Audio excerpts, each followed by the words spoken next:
We haven't learned all of the scheme language yet. We only know about call expressions so far, but there are other types of expressions. So they're called special forms. A special form in scheme is any combination that's not a call expression. For instance, there's an if expression, which has a particular syntax, so it looks just like a combination again, except for it has this special keyword if as the first sub-expression, and then it has a predicate, a consequent, and an alternative that are all expressions. In order to evaluate this, we first evaluate the predicate expression, and then we pick, based on whether it's true or false, whether to evaluate either the consequent or the alternative. So the consequent is like the suite of the if statement, and the alternative would be the suite of the else clause in a conditional statement in Python.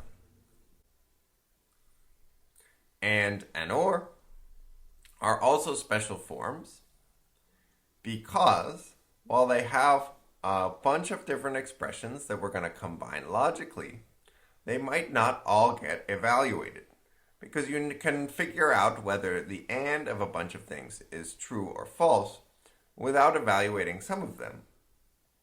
You can look at the details of that when you do your project, which will involve building a scheme interpreter.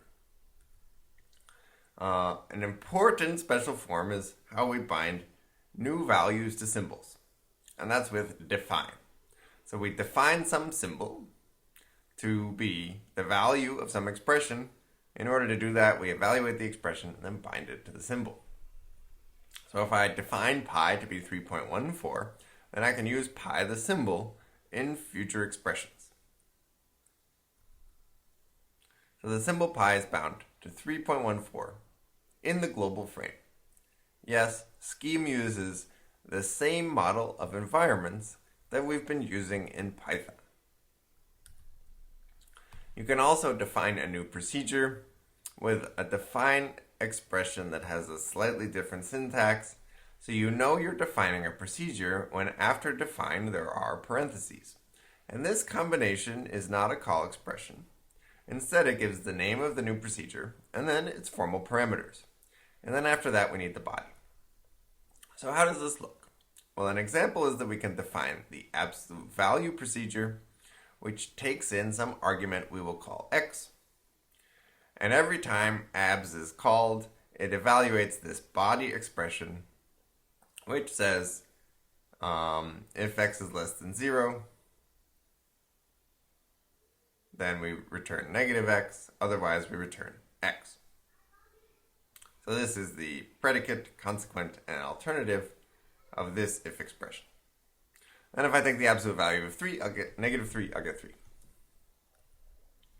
Okay, so this creates a procedure and binds the symbol abs to that procedure in the first frame of the current environment. And since we're in the global environment, that's where it gets bound. Okay, let's define some procedures ourselves. So we can define what it means to square something is multiply it by itself. And then we can square 16 to get to 56. We can define what it means to average x and y. Remember, it's okay to go to another line. It's totally up to us how we indent or space things out. So let's say that this involves adding together x and y and then dividing the result by 2. So you do have to be careful to close your parentheses in Scheme because we want to make well-formed combinations. So that one closes the define, at which point I can average 5. Oh, let's do 3 and 7, and we'll get 5. Now, in Scheme, we already know how to evaluate call expressions, and call expressions can contain other call expressions, and it's okay to define recursive functions in Scheme. In fact, they are everywhere. Let's build one. Let's define how to take the square root of x. Oh, how do we do that again? Well, we have a bunch of updates. So let's define an update function that takes a guess and then gives us a better guess if we need it. And what will that better guess be? Well, if it's the case that the square of the guess is already equal to the number that we're trying to compute the square root of, then we really don't need a better guess at all. We better stop the recursion at that point. So this is a base case. And we'll just return that guess as the value of the update because we're done. Otherwise, we need a better guess. And how do we get a better guess?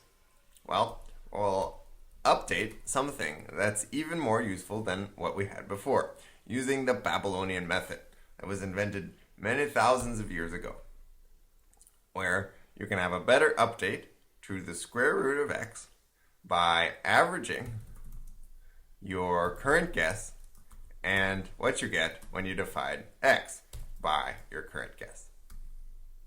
Okay, so we'll close the divide, we'll close the average, we'll close the update, we'll close the if, we'll close the define, and in order to actually take a square root, we'll start with a guess of 1 and update that.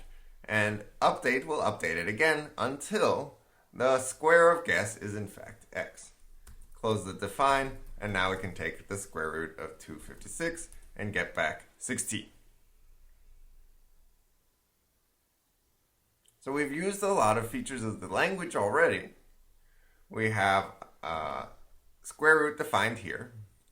Within there, we've defined update, and scheme like Python is lexically scoped.